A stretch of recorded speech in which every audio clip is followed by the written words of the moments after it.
Hello বন্ধুরা, সবাই কেমন আছো? আশা করি ভালো আছো। আমিও তোমাদের সকলের ভালোবাসাতে মোটামুটি ভালো আছি। তো যাই হোক, অনেকদিন পর ক্যামেরার সামনে আসার একটা কারণ আছে। সেটা হলো যে আগামীকাল পাঁচন। তো পাঁচনের অল্প কিছু বাজার করে নিয়ে এসেছি, তো সেটা তোমাদের সাথে শেয়ার করব। তার আগে বলে দিই, এই বছর অল্পই রান্না হবে, কিন্তু তবুও স্পেশাল। কেননা এই বছর আমার সাথে আমার মাও আছে। প্রত্যেক বছর আমি একা থাকি, এই বছর মাও আছে।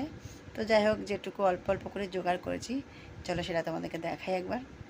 সর্বপ্রথম দেখো, একটা বেশ ছোট একটা এঁচোড় আছে, মাঝারি সাইজের। তারপরে দেখাই এই যে কুমড়ো ডাঁটা, এটুকুই পেয়েছি, নরম নরম, টাইট যে শক্ত ডাঁটাগুলো পাইনি। আর এখানে আছে সজনের ডাঁটা, যে সবজিগুলো দরকার বেশি সেগুলো আনা আছে, যেমন কাঁচকলা, পটল, বিনস, সিম, ভেন্ডি, তারপরে শিমলা মির্চ, হলুদ আছে একটু, কাঁচা হলুদ এই যে। আর আছে এখানে এই মিষ্টি আলু, গাজর, কাঁচা লঙ্কা, বিট, এই নানা রকমের অল্প অল্প তরকারি আছে। তো এটা কাটলে অনেকটাই হয়ে যাবে 2-3 জন মানুষের জন্য। ঝিঙে আছে। আর এই থালাটার মধ্যে আছে পাকা মিষ্টি কুমড়ো, আর কিছুটা গাছের ছিম আছে, এইবার গাছ থেকে ছিঁড়ে আনা হয়েছে আমাদের প্লটের ওই পাশ থেকে। আর কিছুটা আছে পাতা, যেগুলো আগাছালো পাতা হয়, সেইগুলো অল্প অল্প করে কিছুটা পাতা আছে এর মধ্যে। তো এই হলো এবারের পাচনের সমস্ত কিছু। পাতার মধ্যে অনেক রকমের নিম পাতা থেকে নিয়ে খুদমাইরার পাতা, তারপরে অনেক রকমের কলমি শাকের পাতা, আর চিম পাতা, মানে ছোটো মোটো যেসব গাছের হয় জানাশোনা, সেই গাছের পাতাগুলো নিয়ে এসেছি।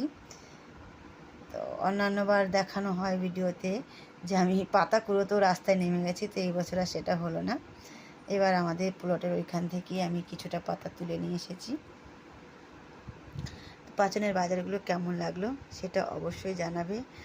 আর এই বছর একটা জিনিস পাইনি, সেটা হলো কলার থোড়, সেটা পাইনি। আর বাকি আমি অনেকগুলোই সবজি আমি নিয়ে আসিনি, যেমন ধরো বাঁধাকপি, ফুলকপি ইত্যাদি ইত্যাদি আছে, সেগুলো আনা হয়নি, মানে আমি জেনে শুনে নিয়ে আসিনি সেগুলো।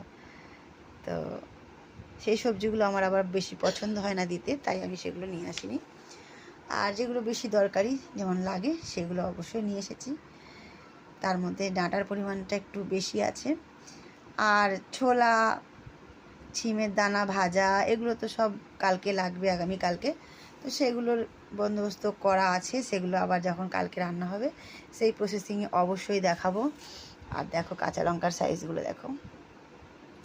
আচ্ছা, তোমরা সকলে জানাবে এই কাঁচা লঙ্কাগুলো ঝাল হবে কি না, ঠিক আছে? তো এই অল্প স্বল্প বাজার আছে। আর কিন্তু অনেকগুলো নিম পাতা আনা হয়েছে। তো নিম পাতাগুলো মা হয়তো কালকে ওগুলো বেটে একটু হলুদের সাথে দেবে গায়ে দিয়ে স্নান করার জন্য। চলো তোমাদের নিম পাতাগুলো দেখাই। এই দেখো, ফুল শুদ্ধ অনেকগুলো নিম পাতা আছে। আর যদি কিছু কম থেকে থাকে সেটা অবশ্যই কমেন্টের মাধ্যমে জানিও। আমিও জানি অনেক কিছুই কম আছে, সবসময় এখানে সব কিছু পাওয়া যায় না, কিন্তু জায়গা হিসেবে অনেক কিছুই পেয়ে গেছি। সবসময় পাওয়া যায় না অবশ্য, কিন্তু তবে আমি জায়গা হিসেবে অনেক সময় অনেক কিছু পেয়ে যাই, কিন্তু আবার অনেক কিছু মিস হয়ে যায়। যেরকম ধরো এবার আমার থোড়টা মিস হয়ে গেছে। যাই হোক, ভিডিওটা কেমন লাগলো পাচনের মার্কেটের ভিডিওটা, সেটা অবশ্যই জানাবে।